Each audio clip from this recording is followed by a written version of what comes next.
올해 들어서 이게 부쩍 슬픈 소식들이 참 많이 들려요. 지난 여름에는 홍수 때문에 가족끼리 생이별을 하는 아픈 가정들이 많이 생겼고, 얼마 전에는 이태원에서 너무 많은 사람들이 희생이 되어버렸어요. 자, 이런 모습을 이렇게 우리가 보면서 그냥 이렇게 쳐다보면은 아무런 느낌이 없는데, 죽은 사람이 내 아들이면, 죽은 사람이 내 딸이면, 이 생각을 하면은 그 사건을 그냥 넘겨버릴 수가 없는 거죠. 왜요? 우리 가족 중에 누군가가 그런 상황을 맞이할 수도 있기 때문이죠.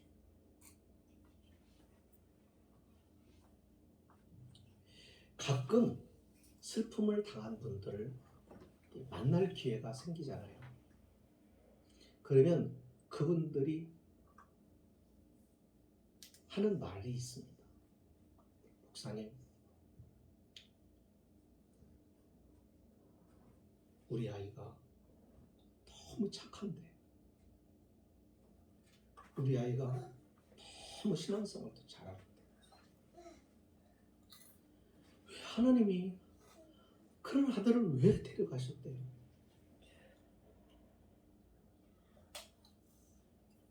지난 여름에 포항에서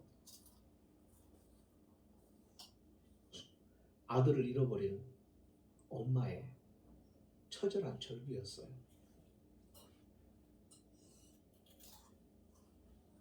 지금은 믿음의 간증을 하면서 그 어머니 힘을 얻고 그렇게 살아갑니다.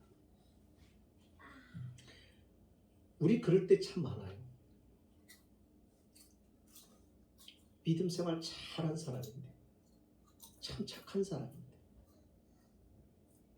하나님이 살아계시다면 왜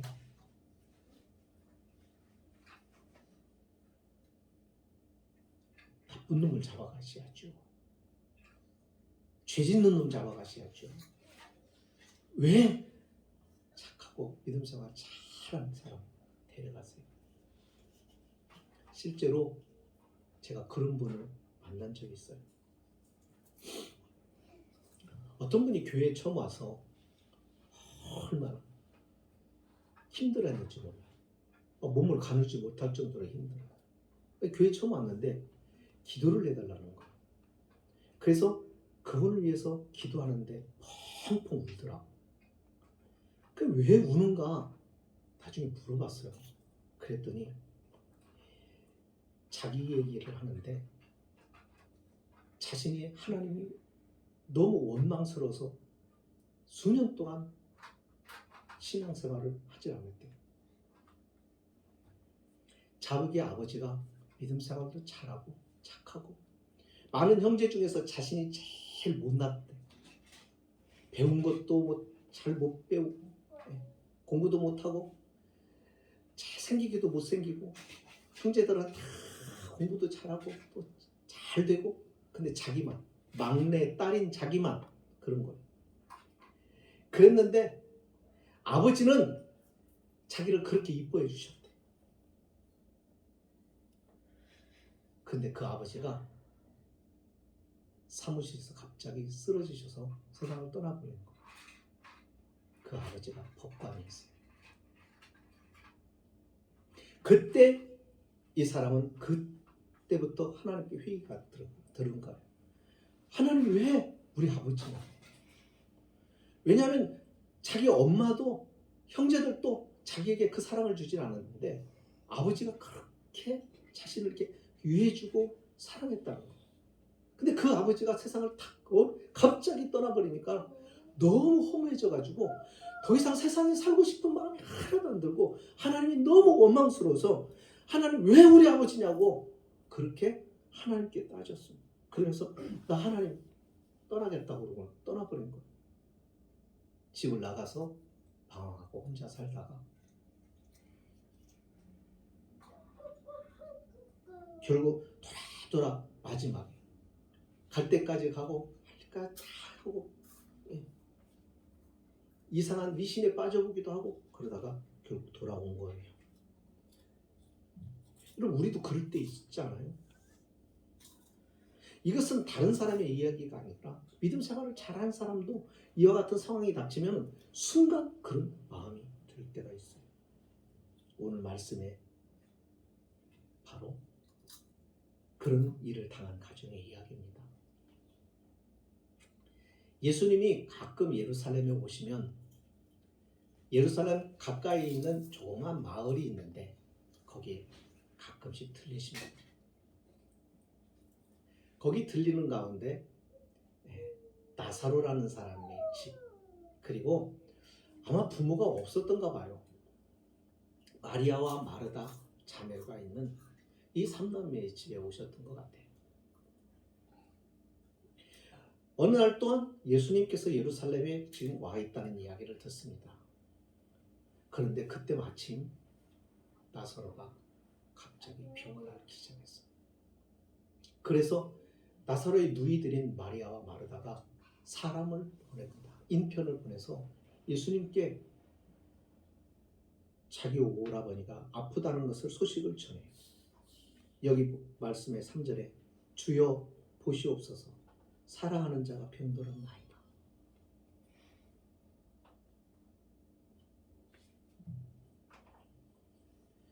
자, 이 말씀을 드리고 난 다음에 이 말씀을 드리면 예수님이 여러분들 생각하면 어때요? 빨리 가셨으면 좋잖아요.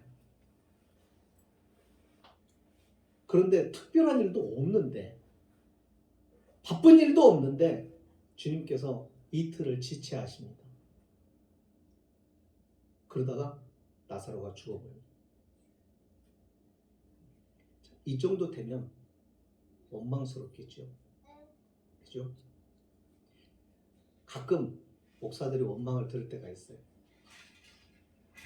신방이 필요한데 찾아와서 위로를 해줬으면 좋겠는데 이 타이밍이 놓쳐버리면 나중에 늦게 가면은 목사님 왜 인제 와요? 하고 원망할 때가 있어요. 그 심정과도 같아요. 어떻게 보면은 이 광경 속에서 우리는 이런 생각을 해봐요. 주님이 하나님이 사랑한다며, 하나님이 사랑하는 사람이라며, 하나님의 사랑을 받는 사람이 왜 고난을 받아? 왜 병이 들어? 왜 갑자기 죽는가요? 하나님의 사랑한 사람에게 슬픔이 찾아오면 여러분 우리는 언뜻 모순처럼 여겨지지 않아요? 하나님이 사랑한다며 그러면 지켜줘야지. 하나님이 사랑한다며 그럼 보호해줘야 될 거 아니야? 이런 생각을 할 수밖에 없겠죠. 그러니까 모순같이 보여요. 근데 여기서 우리가 생각을 해봐야 돼요. 여러분, 하나님의 사람은, 하나님께 사랑받는 사람은 사람이에요? 천사예요? 사람이죠. 그렇다면 사람은 고난과 죽음을 겪게 된다는 것. 지금 아니면 언제라도 그게 그런 일들을 겪게 된다는 것. 그래서 욥은 이렇게 고백해요. 인생이라고 하는 것은 고난을 위해서 태어났다. 사는 게 힘들어요. 실감 나지 않아요? 사는 게 쉬운 사람이 있어요? 아니에요. 다 어렵고 힘들어요. 히브리서에 보면은 한 번 죽는 것은 사람에게 정하신 것입니다. 그러니까 사람은 한 번은 죽어야 돼요. 언제 죽느냐의 문제죠. 그러니까 이 말은 무슨 얘기냐면 하나님 주님의 사랑을 받는 사람이어도 슬픔이 찾아오고 어느 날 갑자기 죽음이 찾아오게 된다는 거죠. 그러니까 여러분 우리가 예수를 믿는다고 하는 것이 예수를 믿으면 천년 만년 살고 죽지도 않고 병들지도 않고 시련도 없고 어려움도 없는 게 아니란 말이에요. 그런 사람에게라도 있단 말이에요. 이것을 항상 우리가 기억하고 살으셔야 돼요. 또 우리가 주님에 대해서 오해하면 안 되는 것이, 주님이 사랑하는 사람에게 질병이 왔어요. 그러면 이 질병을 통해서, 이 질병을 통해서 하나님은 뭔가를 말씀하시는 게 있단 말이에요. 말씀하시는 거예요.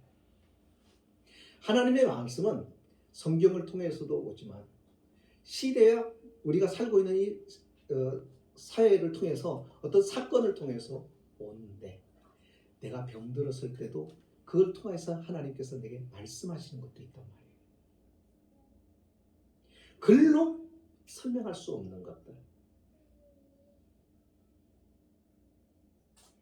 그리고 이 일들을 통해서 우리를 인도해 가신단 말이에요. 그래서 시편 기자는 뭐라고 얘기하냐면, 시편 119편에서 고난이 내게 유익이라. 뭐라고요? 고난이 내게 유익이라. 고난이 내게 유익을 주었대요. 어떻게 유익을 줬냐면, 이 고난으로 인하여 내가 주의 율례를 배우게 되었습니다 라고 고백을 합니다. 하나님의 지혜, 하나님에 대한 지식, 이 세상에서 가르쳐주지 않는 놀라운 비밀들이 때로는 이와 같은 질병과 슬픔과 어려움들을 통해서 우리가 배우게 된단 말이죠. 하나님의 지혜를 깨닫게 된다는 말이죠. 그러니까 사실은요, 이게 모순되는 것이 아니에요. 잘못된 것이 아니에요. 그러니까 그것을 인해서 원망하면 안 돼요. 우리가 드리는 감사가, 우리는 자꾸 어떤 이 추수감사라는 게 원래 농사를 짓고 그 농사의 수확을 다 거두고 그 수확을 허락하신 하나님 앞에 감사의 절기를 지키는 거거든요. 근데 농사를 짓는 분들은 아주 이게 리얼하게 실감이 나는데, 우리 가운데서 농사 짓는 사람이 하나 없잖아요. 직장 생활하거나 다 그렇잖아요. 그러다 보니까는 이 추수 감사절, 그럼 나는 무슨 감사를 해? 여러분, 우리의 감사라고 하는 것이 하나님이 뭔가를 나에게 이게 주신 것만이 감사가 아니라, 그것 말고도 우리가 감사할 것이 얼마나 많은지 믿음의 눈으로 바라보면은 놀라운 감사들이 많다는 것이죠. 그 중에 하나가 뭐예요? 고난이라고 하는 것, 슬픔이라고 하는 것을 통해서 하나님께서 우리로 하여금 감사할 수 있도록 하신다는 말이에요. 슬픔을 통해서 우리에게만 유익을 주는 게 아니에요. 오늘 말씀을 보세요. 예수님께서 뭐라고 하시는가? 4절에 보시면은 이렇게 말씀합니다. 이 병이라고 하는 건 나사로가 지금 병들었다고 소식을 전해왔잖아요. 나사로가 병든 것은 죽을 병이 아니라 하나님의 영광을 위하며 하나님의 아들이 이로 말미암아 영광을 받게 하려 함이라. 죽을 병이 아니래요. 그런데요, 죽었어요, 안 죽었어요? 죽었죠. 언뜻 보면 모순 같죠.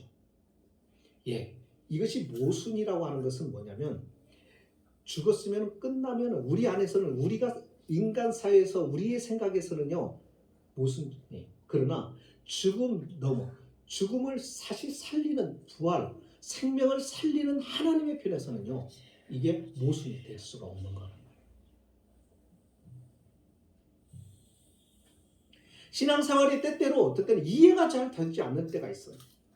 이해가 되지 않는데 하나님은 하라고 하실 때가 있고, 이해가 되지 않는데 나는 하고 싶은데 할 수도 있다고 생각하는데 하지 말라는 것도 있죠. 그럴 때 여러분, 누구의 말을 듣습니까? 내 생각의 편에서 내가 결정을 내립니까? 아니면 하나님께 순종하십니까? 이게 믿음이란 말이에요. 슬픔이 성도에게 주는 유익이 있습니다. 그게 뭔지 아세요? 기도하게 합니다. 기도는 아무나 안 못해요. 성도가 기도할 수 있어요. 성도는 시련이 오면 기도하게 되어 있어요. 성도는 슬픔이 찾아오면 기도하게 되어 있어요. 그게 원망 섞인 기도였을지라도 하나님 앞에 나와요. 하나님을 찾아요. 그리고 하나님께 따지는 안 있어도 하나님 앞에 기도해요.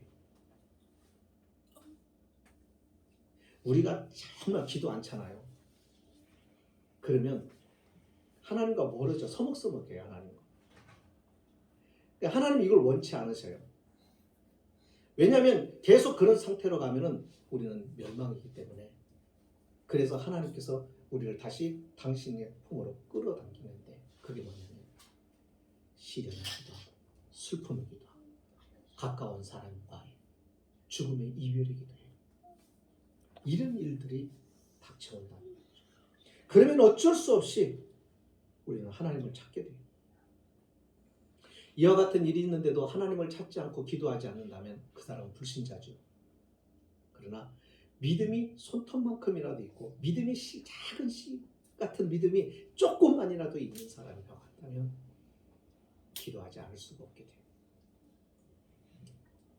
기도하면요.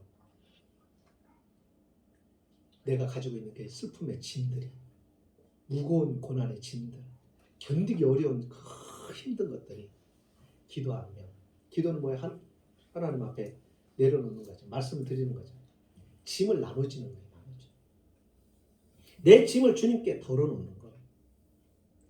그러니까 기도하면서 이 짐을 하나님 앞에 다 아뢰요. 아뢰다 보면은요. 처음에는 원망도 하고 막 그러다가 나중에는 막 울면서 한참을 하나님 앞에 원망하며 매달리고 그러다가 보면은요.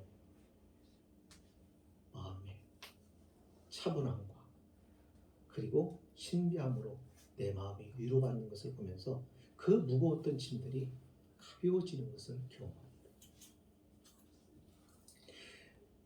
너무너무 답답했던 것들이 가슴의 한쪽에 시원한 찬 기운이 돌면서 마음이 시원해짐을 느낍니다. 하나님이 만져주시는 위로를 경험합니다. 그러니까 아무리 무거운 짐도 주님께 가지고 나오면 그 무게는 크지 않게 느껴져요. 이게 기도하는 사람이 누리는 특권이에요. 기도하게 되면 그 내가 아파하고 내가 슬퍼하고는 이 일들에 대하여 주님은 관심을 갖기 시작해요. 더 많은 관심을 가져주셔요. 여러분 아이들이요. 지가 원하는 것을 들어주지 않으면 어떡하죠? 예. 애들이 어떻게 해요? 가장 쉬운 방법 밥 안 먹잖아. 왜 그러는 거야? 나 관심 좀 가져줘. 내 요구 좀 들어달라는 거야. 그럼 금식 기도가 뭐예요? 똑같은 거예요. 하나님 나 밥 안 먹으면서 이렇게 기도하고 매달리니까 내 기도 좀 들어주세요. 이거 아니에요. 그죠? 그러니까 그 얘기는 무슨 얘기예요? 똑같은 거예요. 아이가 밥을 안 먹으면요. 처음에는 밥 뭐라 그러다 진짜 안 먹잖아. 너무 마음이 아픈 거예요. 그래서 어떻게 해요? 얼르고 달려. 내가 알았어. 내가 들어줄게. 그러면서 일단 밥은 먹여야 되니까. 일단 굶으면 안 되니까. 내 새끼 굶으면 안 되니까.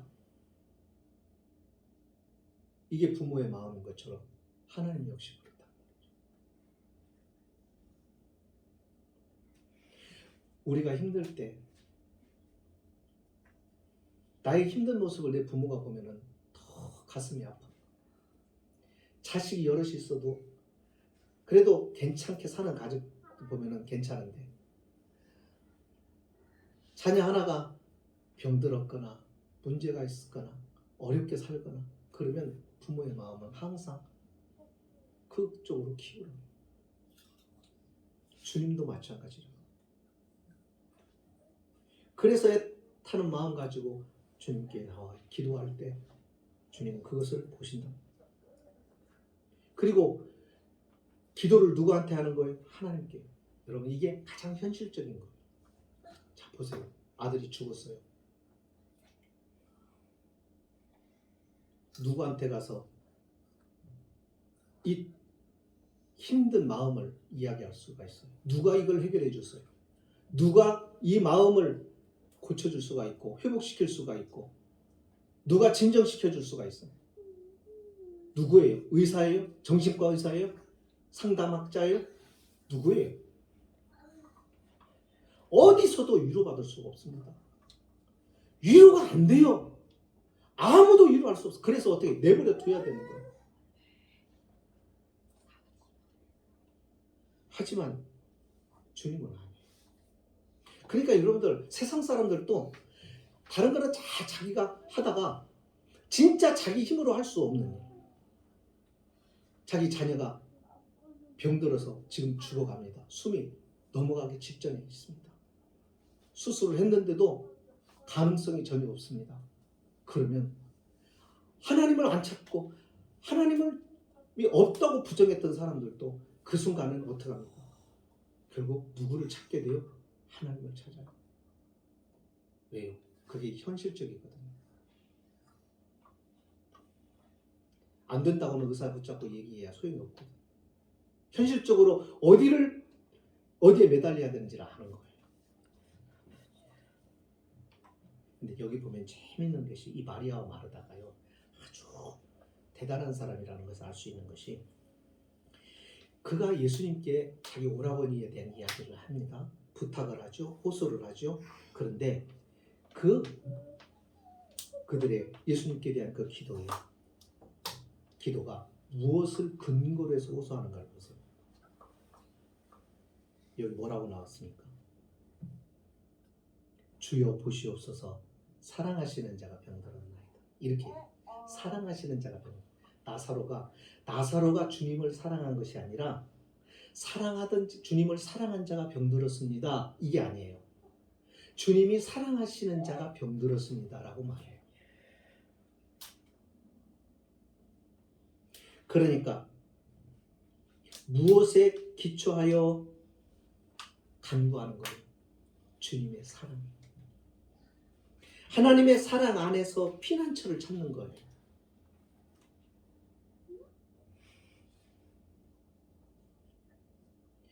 하나님 내가 이렇게 했잖아요. 내가 이렇게 하나님을 잘 섬겼잖아요. 이게 아니에요. 내가 얼마나 신앙생활 잘했는데요. 그러니까 하나님 이렇게 해주셔야 돼요. 이게 아니에요. 그럼 하나님께서 이렇게 물으실 거예요. 네가 얼마나 나를 사랑했는데. 그럼 할 말이 없어져요. 하나님을 누가 얼마만큼 완벽하게 사랑할 수 있어요? 우리의 사랑은 그렇지 않아요. 우리의 사랑은 내가 잊어버려. 하나님 사랑하지 않다가 다른 거 사랑하다가 힘들고 어려우면 하나님을 사랑한다고 말하고 또 그러다가 이게 우리들의 모습이라. 그러니까 이것은 하나님 앞에 호소할 거리가 근거가 될 수가 없는 거예요. 네가 나를 얼마나 사랑해서 물어보면은 그 다음부터는 더 이상 하나님 앞에 입을 다물어야 돼요. 우리가 기도할 때 하나님 내가 이렇게 했잖아요. 그러니까 하나님 이렇게 해주세요. 이게 아니에요. 하나님께 호소의 근거가 뭐냐면 주님이 나를 사랑하셨잖아요. 주님이 나 때문에 십자가에서 죽으셨잖아요. 주님이 나 때문에 고난받으셨잖아요. 주님이 나 사랑하셨잖아요. 이게 근거인 거예요.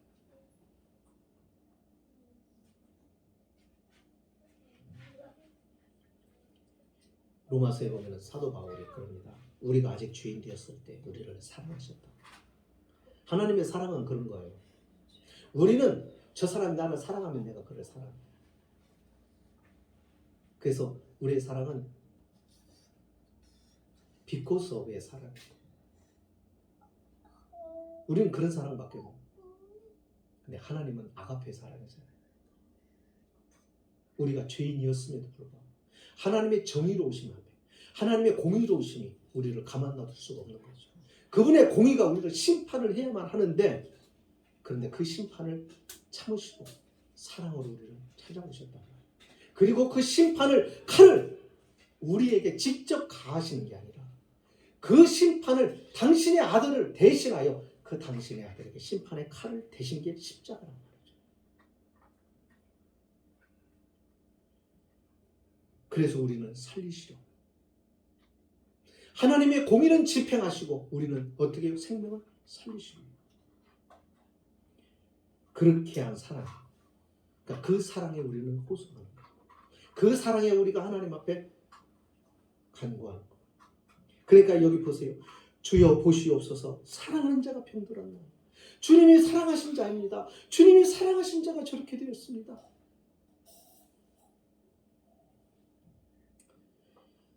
우리의 감사의 내용은 주로 어떤 것들입니까? 물질로 인하여 것입니까? 승진한 것 때문입니까? 병에 안 걸리고 1년 동안 편히 지켜주고, 예, 다 그것도 감사합니다. 하나님의 은혜가 아니었으면 언제 병 걸렸을지, 무슨 사고가 났을지 몰라요. 저도 이렇게 운전해 보면요, 운전하고 있는 순간 악창 때가 있다고 하죠. 아무도 모르는 거예요. 그 순간에 하나님이 지켜주시는 거예요. 감사해야죠. 그런데 우리가 정말 진짜 중요한 감사를 우리가 생각하잖아요. 그건요, 우리가 어떤 상황, 어떠한 형편, 어떠한 처지에 놓여 있을 때라도 우리에게 희망이 있고 우리에게 정말 감사한 것은 뭐냐면 하나님 앞에 도와달라고, 하나님 앞에 살려달라고, 하나님 앞에 기도할 수 있다는 거죠. 그 기도할 수 있는 믿음이 저와 여러분들에게 거저 주어졌다는 것. 이 기도를 아무나 할 수 있는 게 아니라는 것. 하나님을 믿는 사람만이 할 수 있는 특권이라는 것.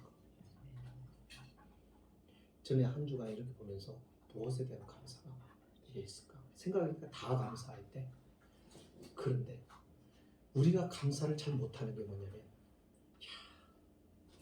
기도할 수 있는 게 이게 감사한 거구나. 어떤 상황에서도 내가 하나님을 향하여 내가 요구할 수 있다고 하는 것이 감사합니다. 그분이 누구예요? 전능하신 분이시죠. 천지와 만물을 지으신 분이시잖아요.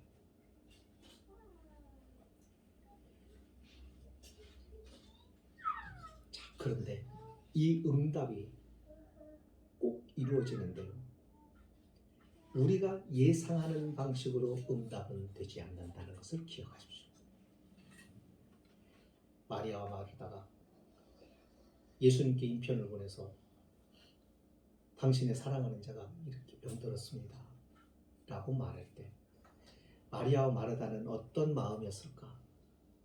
당장에 주님이 달려오시겠지?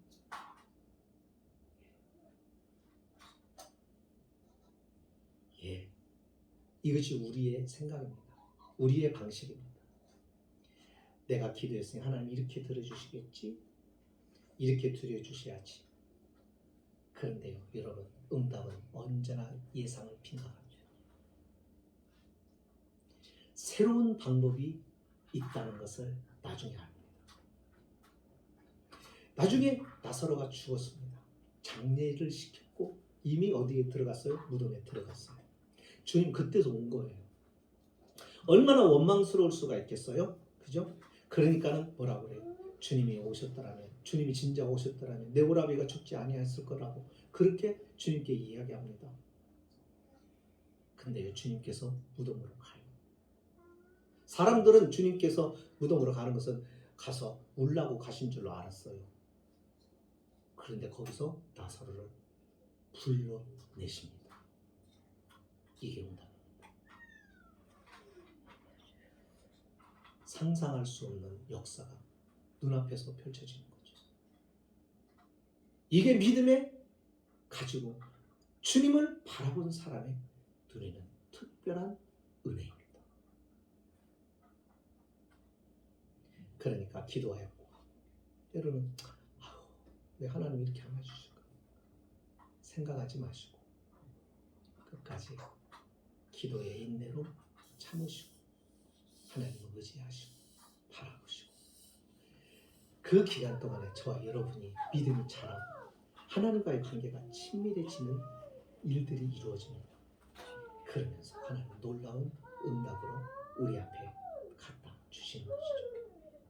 이 사실을 꼭 믿고 여러분 우리가 기도할 수 있다는 것, 지금은 형편이 어떤 형편이 있든지 내가 기도할 수 있다는 것, 내가 얼마나 힘들고 어려워도 내가 기도할 수 있다고 하는 것, 기도할 수 있는 믿음을 줬다는 것, 기도할 수 있는 환경을 줬다는 것, 그래서 내가 지금 기도할 수 있다는 것에 대해서 우리는 감사할 수 있어야 돼요. 이게 성도의 진정한 감사입니다.